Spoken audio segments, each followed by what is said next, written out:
नमस्ते। कभी सोचा है कि क्या सच में हमारा भविष्य हमारे ही हाथों में लिखा होता है? आज हम पामस्त्री यानी हस्तरेखा शास्त्र की एक बहुत ही फैसिनेटिंग दुनिया में चलेंगे और जानेंगे उसकी सबसे रहस्यमयी रेखाओं में से एक भाग्य रेखा के सीक्रेट्स को। जरा सोचिए, अगर कोई आपसे कहे कि आपकी जिंदगी का पूरा रोड मैप उसके सारे उतार चढ़ाव के साथ आपकी हथेली पर बना हुआ है, काफी दिलचस्प ख्याल है ना? तो चलिए इस सफर पर निकलते हैं और इस प्राचीन नक्शे को पढ़ना सीखते हैं। इसे कोई आखिरी फैसला मत समझिए, बल्कि एक गाइड की तरह देखिए जो हमें जिंदगी के संभावित रास्तों को समझने में मदद कर सकती है। ठीक है, तो इस मैप को समझने के लिए सबसे पहले उसके बेसिक्स को समझना पड़ेगा, राइट? हस्तरेखा शास्त्र में भाग्य रेखा का आकार और उसकी बनावट ही उसके मतलब को डिकोड करने की, समझिए, पहली चाबी है। भाग्य रेखा को एक हाईवे की तरह सोचकर देखिए। एकदम मजबूत सीधी रेखा, मतलब एक शांत सीधा सफर। हो सकता है एक स्थिर करियर हो, लेकिन एक टूटी हुई रेखा ये एक ऐसे रास्ते की तरफ इशारा करती है जिसमें कई मोड़ हैं, अनपेक्षित चुनौतियां हैं, जिन्हें पार करने के लिए हिम्मत चाहिए होगी। पर रास्ता हमेशा साफ हो ये जरूरी तो नहीं। एक हल्की या धुंधली रेखा अनिश्चितता के पलों को दिखा सकती है, बिल्कुल वैसे जैसे कोहरे में गाड़ी चला रहे हों। वहीं दूसरी तरफ अगर कई रेखाएं हैं तो ये एक ऐसे चौराहे पर पहुंचने जैसा है जहां से कई रास्ते निकलते हैं।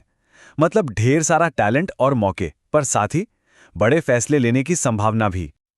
और तब क्या होता है जब रास्ता अचानक बस खत्म हो जाए? ऐसा माना जाता है कि भाग्य रेखा का अचानक खत्म हो जाना जिंदगी में एक बड़े बदलाव का प्रतीक है। एक ऐसी अनएक्सपेक्टेड घटना जो सफर का डायरेक्शन ही पूरी तरह से बदल दे। हर सफर की एक शुरुआत होती है ना? और हस्तरेखा शास्त्र में भाग्य रेखा शुरू कहां से होती है, ये हमें काफी कुछ बताता है। हमें इससे हमारे शुरुआती प्रभावों के बारे में और उस नींव के बारे में सुराग मिलते हैं जिस पर हमारी जिंदगी बनती है। हमारे रास्ते का सोर्स एक कहानी कहता है। क्या ये जीवन रेखा से जुड़कर शुरू होता है जो परिवार के मजबूत प्रभाव का संकेत है, या फिर ये चंद्र पर्वत से निकलता है जो रचनात्मकता और अंतर्ज्ञान का क्षेत्र है, या शायद ये रेखा जिंदगी में बाद में शुरू होती है जो एक खुद बनाए गए रास्ते की तरफ इशारा करती है, एक ऐसा रास्ता जो कड़ी मेहनत से बनाया गया हो। तो हाईवे के अलावा हमारे इस मैप पर कई तरह के निशान और मील के पत्थर भी बने होते हैं। भाग्य रेखा पर बने ये छोटे छोटे चिन्ह हमारी यात्रा की कहानी में बहुत जरूरी जानकारी जोड़ते हैं। मुख्य रेखा से निकलने वाली शाखाओं के बारे में सोचिए। जो शाखाएं ऊपर की तरफ जाती हैं उन्हें विकास और सफलता के पल माना जाता है, जैसे आप किसी चोटी पर पहुंच गए हों। और जो शाखाएं नीचे की तरफ जाती हैं वो संघर्ष या अनपेक्षित मोड़ों का संकेत हो सकती हैं। इस मैप की अपनी एक सांकेतिक भाषा भी है, जैसे तारा, क्रॉस, द्वीप और जाल, इन जैसे निशान। हर एक का अपना एक अलग मतलब होता है जो हमें हमारे रास्ते में आने वाली घटनाओं और भावनाओं की एक गहरी समझ देता है। इन सभी चिन्हों में से तारे का चिन्ह शायद सबसे खास है। इसे असाधारण सफलता का प्रतीक माना जाता है। एक ऐसा पल जब कोई इंसान सच में चमकता है और दुनिया पर अपनी छाप छोड़ता है। तो इस मैप की जटिलताओं को, इसके रास्तों से लेकर इसके मील के पत्थरों तक को समझने के बाद हम एक बहुत ही जरूरी निष्कर्ष पर पहुंचते हैं। एक ऐसा सच जो हमें याद दिलाता है कि अपने सफर पर हमारा ही अधिकार है।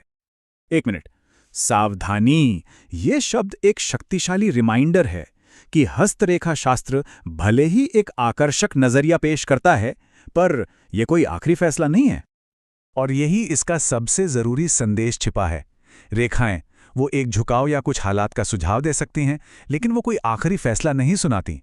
हमारी अपनी मेहनत, हमारी हिम्मत और हमारे फैसले ही आखिर में हमारे रास्ते को आकार देते हैं। तो अंत में शक्ति सच में हमारे हाथों में ही है, शाब्दिक रूप से भी और लाक्षणिक रूप से भी। हम ही वो मूर्तिकार हैं जो अपने हर काम से अपने भविष्य को आकार दे रहे हैं। तो ये हमें इस आखिरी सवाल पर लाकर छोड़ देता है, आपकी कहानी का असली लेखक कौन है? आपके हाथ की लकीरें या आप खुद? और इसका जवाब हमेशा की तरह आपके ही हाथों में है।